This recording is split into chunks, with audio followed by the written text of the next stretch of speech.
이 사건은 전북 완주군 상관면 21번 국도 고덕터널 인근 갓길에 세워져 있는 냉동 탑차에서 시작됩니다. 그날 배번이었던 한 경찰은 차를 몰고 가다가 갑자기 브레이크를 밟았습니다. 도로 건너편에 있는 냉동탑차가 수상해 보였기 때문인데요. 경찰은 차를 세워놓고 도로를 건너가서 차 안을 살펴봅니다.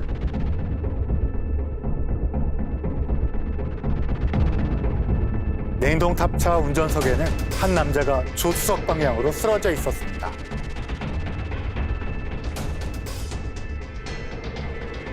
그런데 이미 숨진 상태였습니다.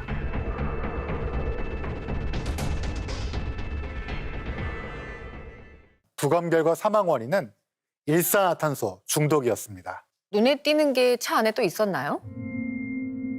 화물칸을 살펴보았는데요. 생수, 즉석밥, 컵라면 이런 것들이 있었고요.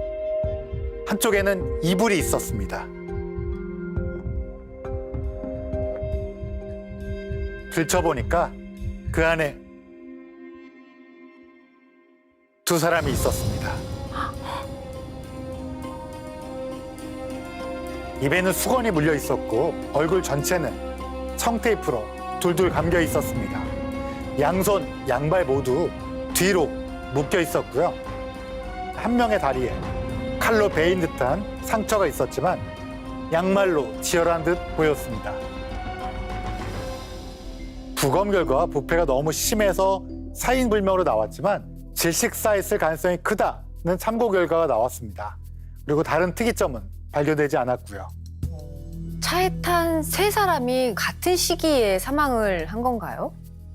숨진 시점은 각각 달랐습니다.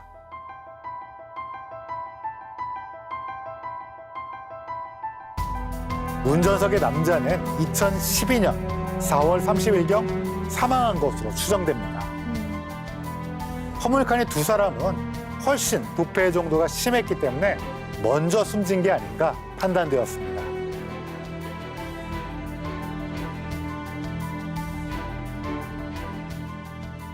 세 사람의 정체가 궁금한데요. 대체 누구예요? 13일 전에 전라북도 전주에서 실종 신고가 됐던 남자들이었습니다. 운전석에 있던 사람은 45살 장강수라는 사람이었고요. 유명한 대형 웨딩홀 사장이었습니다. 전주에서 굉장히 유명한 재력가였다고 합니다. 화물칸에 있던 이 두 사람의 신원도 밝혀졌나요? 한 사람은 장 씨가 운영하는 예식장 직원인 44살의 오 씨. 그리고 또 한 사람은 건설업체를 운영한다고 알려진 55살의 최 씨였는데요. 장 씨와 알고 지낸 지 10년도 넘은 사이였다고 합니다. 진짜 지가 친노경처럼 진짜 친구처럼 친형처럼 생긴 애들이야.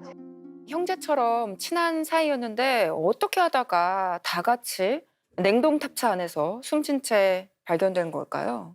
운전석의 장 씨는 13일 전에 집을 나섰다고 합니다. 바로 화물칸에 두 사람을 만나러 갔던 참이었다고 하고요. 세 사람은 전주 월드컵 경기장 주차장에 각자의 차량만 남긴 채 행방이 묘연해졌습니다. 장 씨의 형은 시신이 발견되기 이틀 전 동생이 쓴 글을 발견했습니다.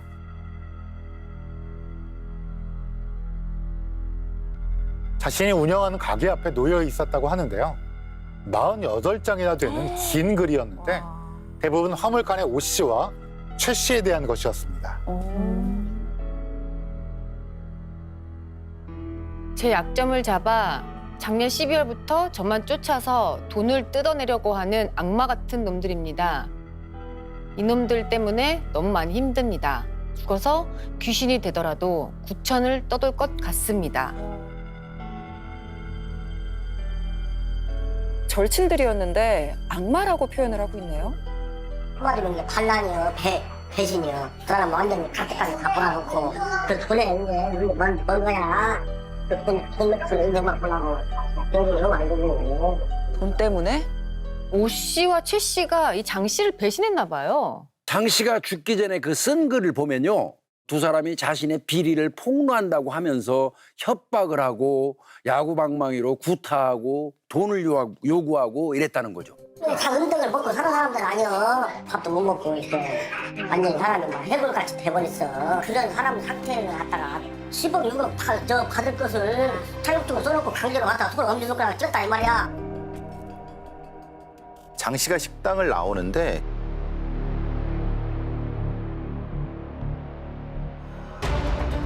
교통사고를 가장해서 납치를 시도한 적도 있었다고 합니다. 아주 집요하게 괴롭혔다는 거죠. 집 쪽으로 사려갔대요. 근데 형수한테까지 괴롭혀갖고 집안 가족들까지 괴롭히네. 내가 오늘 형님 그거를 좋아. 가족을 연대인 안 먹거든요. 미안해요. 차로 들이받고 납치하고 방망이로 때리고 강제로 지장 찍게 하고 가족까지 괴롭혔다 그러면 이거 뭐 거의 깡패 수준 아닌가요? 나 때문에 가족이 힘들어하면 정말 고통스럽잖아요. 아마 그래서 견디지 못하고 스스로 세상을 떠난 게 아닐까요? 운전석에 앉아있던 장 씨가 스스로 자해를 한 거라면 나머지 두 사람은 어떻게 또... 그게 수수께끼죠. 네. 그런데 현장에 또 다른 단서가 하나 있었습니다. 어떤 단서예요? 조수석 가방 안에는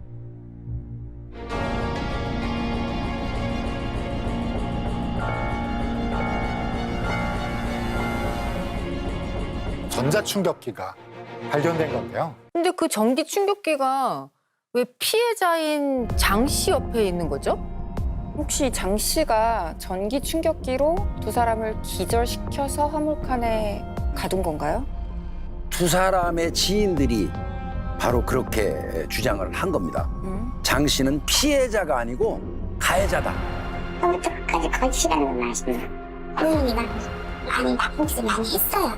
이제 경주에서는 말 많은 사람들은 다 피를 빨아먹는 사람, 남의 돈을 명의 빌면서 불법 대출 받아서 거저 생긴 돈이라고 그렇게 해놓고 얼마나 엄마스럽게 살는지 몰라요. 장 씨가 오히려 악마라고 하는 거네요. 사실 장 씨는 6개월 전부터 도피 생활을 하고 있던 중이었어요. 왜 사장이 숨어 다녀요? 불법 대출, 뭐 배임죄 등등으로 한 4건 정도 지명수배 중이었습니다. 이 사람이. 범죄 혐의가 있는 사람이었네요. 장 씨가 예식장을 운영하는 것 이외에 또 다른 회사를 운영을 하면서 6억이 넘는 세금을 체납을 했다고 해요. 그런데 그걸 다 오 씨가 떠안았거든요. 왜 그러냐면 오 씨가 장 씨한테 명의만 빌려준 일명 바지 사장이었던 거죠. 또 최 씨 명의로 28억 원을 대출하고 갚지 않았다고 합니다. 그러다 보니까 이 두 사람이 장 씨한테 얼른 밀린 세금을 내고 이 대출금을 해결해라 독촉을 한 거죠. 세 사람이 돈 때문에 틀어진 거는 확실해졌네요. 경찰이 1차 수사 결과를 발표를 했는데요. 세 사람이 갈등이 깊어지면서 장 씨가 두 사람을 납치해서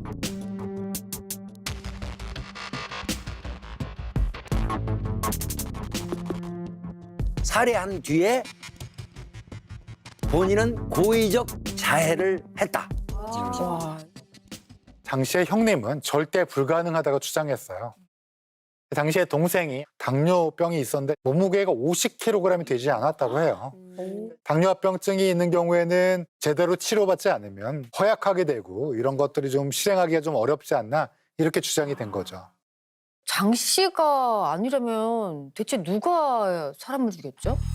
공범 분명히 있어요. 같은 경우는 피도 있고 들수도 있고 그 사람이 그렇게 한다고 해서 한 방에 사람을 죽이고 안 쓰러지진 않아. 처음부터 끝까지 계획적으로 다 했는데 왜 갑자기 자기가 했는가. 그러니까. 하지만 장 씨의 유족들은 두 사람을 죽인 범인이 따로 있을 뿐만 아니라 장 씨 역시 고의적인 자해가 아니라 타살이다. 이렇게 주장을 합니다. 장 씨의 죽음을 고의적 자해로 단정짓기 어려운 이유가 또 있습니다. 유가족들의 말에 의하면 두 사람한테 갚아야 할 돈이 약 16억 원 정도 되는데 장 씨 입장에서는 그렇게 큰 돈이 아니라는 거예요. 신시가지에 있는 그런 것들은 하나에 뭐 60, 70억 그런 식으로 몇십억대 건물들, 그리고 저희 아버지가 지금 현재 살고 있는 그 건물이 시가 한 뭐 20억? 재산이 어마어마하게 많았나 봐요. 유족들은 장 씨가 차명으로 관리해온 재산을 모두 합치면 1,000억 가까이 된다고 주장했습니다.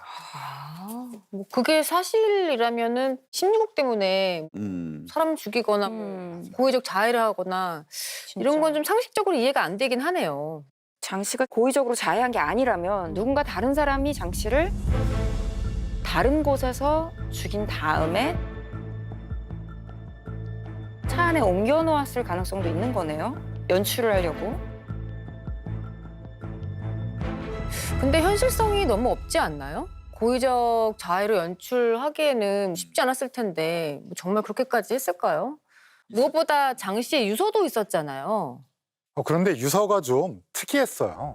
그러니까 형식과 내용이 통상적인 것과는 좀 달랐습니다.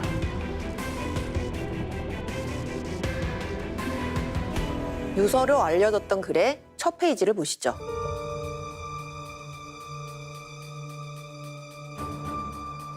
사실 확인서라고 써 있네요. 사실 확인서라는 것은 양 당사자 간에 이루어진 어떤 행위의 분쟁을 미연에 방지하거나 그 분쟁에 따른 일방의 입장 이런 것들을 전달하기 위해서 나름대로 공식적인 형태로 작성되는 문서입니다. 주로 금전이나 부동산, 기타 계약 관계에서 발생한 어떠한 사실을 증빙하기 위한 용도로 이렇게 활용이 되죠. 이 글은 시작부터 일반적인 유서와는 좀 다릅니다.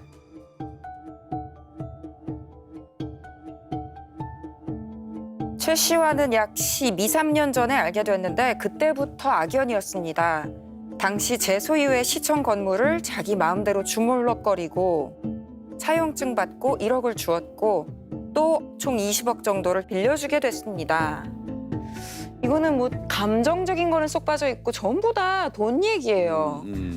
거두절미하고 바로 금전에 대한 이야기가 나와요. 자, 그러니까 자신의 죽음의 의미를 전달하려는 목적이라기보다는 오 씨와 최 씨 두 사람 간의 채권 채무 관계를 설명하기 위한 목적이 강했다고 보입니다. 그렇다고 해서 통상적인 유서의 특징이 전혀 발견되지 않느냐라고 한다면 또 그렇지는 않습니다. 이걸 쓴다고 제 죄가 없어지고 제가 살아나지 않겠지만 진실은 밝히고 가렵니다.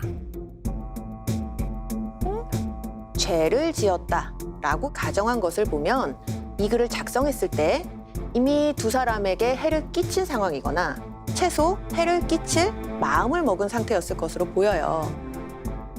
또 제가 살아나지 않겠지만 가렵니다. 이렇게 자신의 죽음을 전제로 한 표현도 발견이 됩니다. 결국은 두 사람에게 해코지를 한 이후에 자신 역시 생을 마감하겠다 이런 의미로 해석이 되기도 하죠. 유서가 맞는 것 같기도 하고 아닌 것 같기도 하고 애매하네요. 예, 그래서 장 씨 유족들은 이 글이 유서가 아니라고 아주 강력하게 주장을 했고요. 그 돈을 우리 형제 누구누구 아니면 우리 부모 아니면 우리 와이프 아니면 우리 아들 누구누구한테 어떻게 쓰고 네가 어떻게 운영을 해라 라는 말이 한마디라도 있으면 진정한 유서예요. 오빠가 죽으려고 쓴 나, 언니, 두 형, 아버지 이 사람들한테 왜 빼놨겠습니까? 진짜 그것은 기획살인이라냐. 기획살인이요? 누군가가 장 씨를 죽이고 고의적 자해로 위장해서 살인자 누명을 씌웠다는 겁니다. 장 씨가 가진 엄청난 재산을 노리고 처음부터 치밀하게 설계한 하나의 판이라고 하는 거죠. 사건 발생 2달 뒤에 드디어 경찰이 사건의 실마리를 발견했는데요. 냉동 탑차 조수석 손잡이에서 지문 하나 찾아냈습니다. 그리고 지문을 감식한 결과 아들의 지문으로 밝혀졌습니다. 거기서 아들 지문이 왜 나와요? 설마 장 씨 아들이 범인이라는 거예요? 경찰이 조사를 해보니까 냉동 탑차는 원래 그 예식장에서 사용하는 출장 뷔페 차량이었고요. 실종 다음 날 이 청태구하고 즉석밥, 라면 등 먹을거리를 산 사람도 바로 아들이었다고 합니다.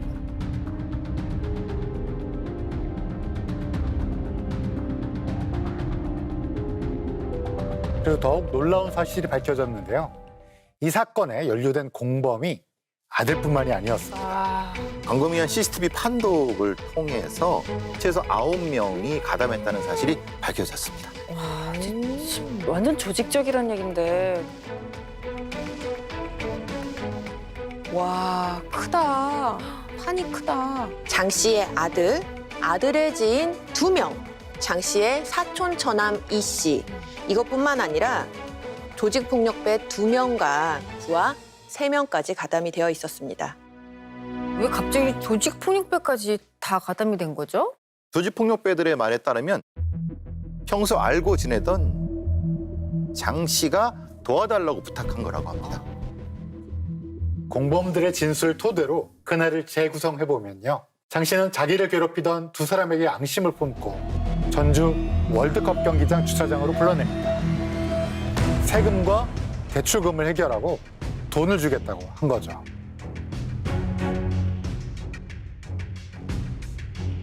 세 사람이 도착을 하고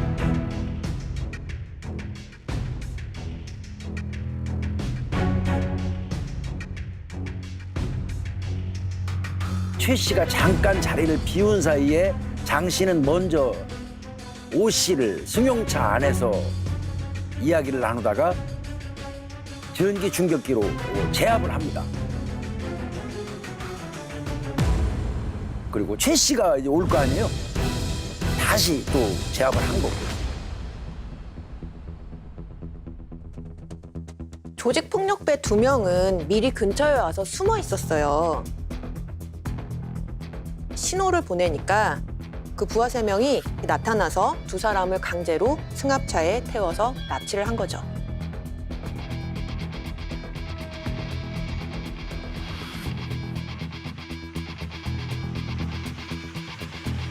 그 승합차 안에서 오 씨가 반항하니까 장 씨는 두꺼운 커터칼을 휘둘러 얼굴과 다리에 상처를 입힙니다.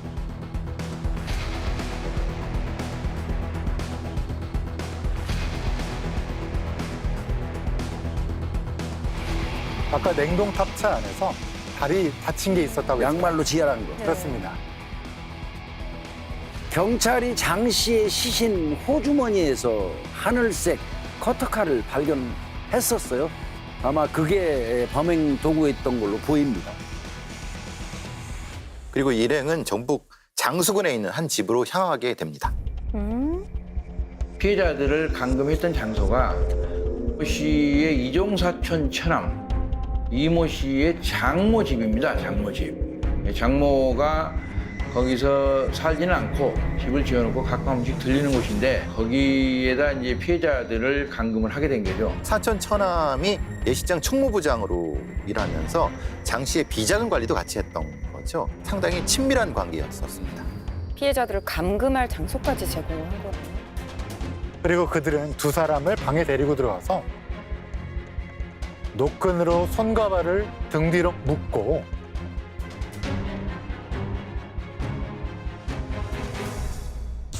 청테이프로 얼굴을 감았습니다. 아들은 여기서 어떤 역할을 한 거예요? 장 씨의 형님은 이렇게 주장을 합니다. 동생은 납치한 2 사람을 풀어주라고 하고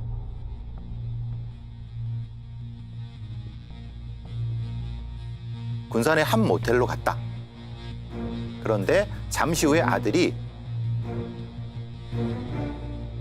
그 모텔로 냉동탑차를 끌고 왔다.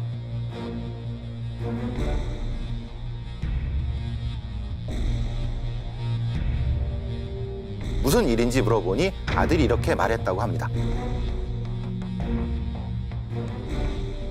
엄마가 아빠한테 가져다 주라고 했어요. 그러니까 아들에게 이 일을 시킨 사람은 어머니, 즉 장 씨의 아내였다는 겁니다. 도저히 믿을 수가 없어요. 엄마가 아들에게 시실 운반하는 거를 시켰다라는 거잖아요. 사실 이 장 씨의 친가에서는 장 씨의 아내를 의심하고 있었어요. 장 씨가 실종된 게 4월 20일이었고 또 세 사람의 시신이 발견된 게 5월 3일이었잖아요. 그런데 장 씨의 아내가 이틀 전에 갑자기 병원에 입원을 하고 친가와 연락을 끊었다는 거예요.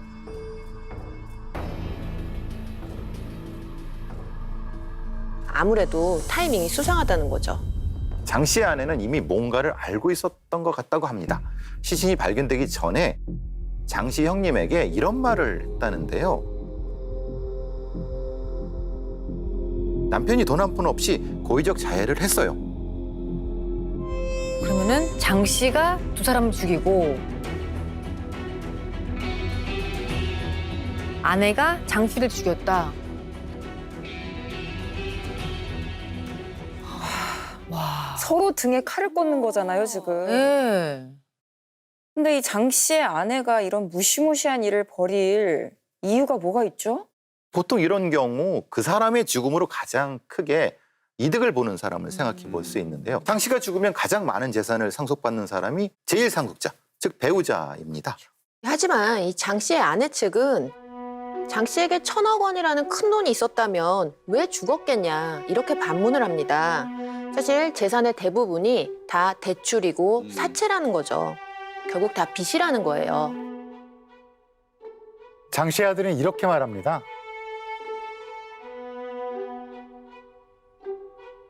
할아버지 할머니는 그동안 아빠와 연락도 안 하다가 왜 아빠가 죽고 나니까 이 난리인지 모르겠어요. 막내가 없었구나. 그렇다면 이 친가에서도 결국에는 이 재산 때문에 아내에 대해서 계속 의혹을 하고 있는 거네요. 그 부분이 의심스러워서 경찰은 장 씨의 아내가 입원했었다는 병원 그리고 집 압수수색을 하고 조사를 했습니다. 네. 그렇지만 별다른 증거를 발견하지 못했어요. 결국은 아내 같은 경우는 혐의 없음으로 결론을 내게 됩니다.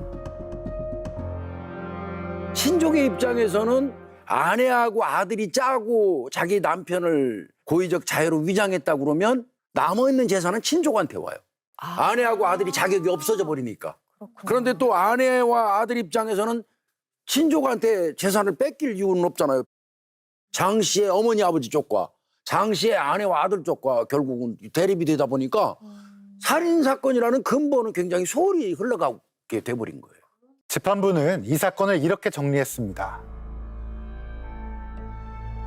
망인은 채무 독촉을 하던 피해자들에게 야구방망이 등으로 심하게 폭행당하자 안갚음을 하기 위해 피해자들을 납치, 감금했고 피해자들은 청테이프로 입이 막힌 채 냉동탑차에 실려 다니다가 도로변에서 시체로 발견되었으며 망인도 고의적 자해로 추정되는 시체로 발견되는 끔찍한 결과가 초래되었다.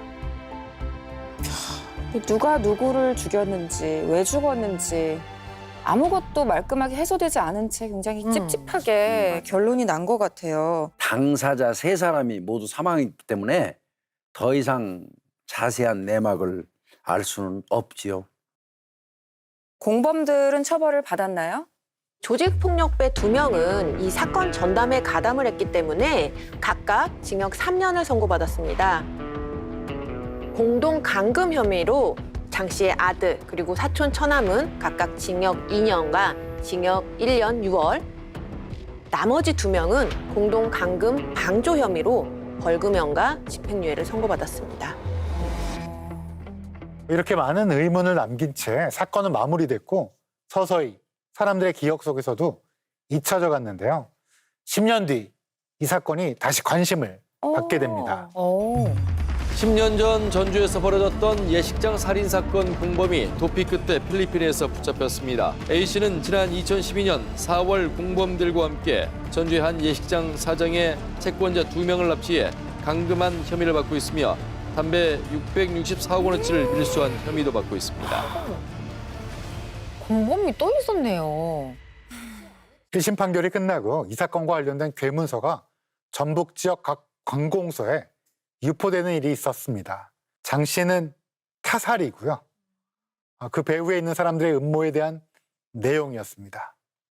결국 확인되지 않은 허위 사실로 판명되었는데요. 여전히 석연치 않은 구석이 많은 사건이었기 때문에 이런 일이 벌어진 게 아닌가 싶습니다. 남편이 새벽 6시경에 깨어보니까 아내와 딸 그리고 아들까지 모두 죽어 있었다. 침입자도 없고 내부인의 소행이 아닐까? 남편밖에 없는 거잖아요. 남편은 오히려 하소연을 하더라는 겁니다. 아내가 외도를 한 것 같다. 막장 드라마에서나 볼 법한데요. 그때 피해자들을 부검한 법의학자가 깜짝 놀란 사실을 전해왔습니다. 어떻게 이럴 수 있나? 이게 진짜일까? 부검 결과가 너무 충격적인데요. 고심 끝에 경찰에 이렇게 말했습니다.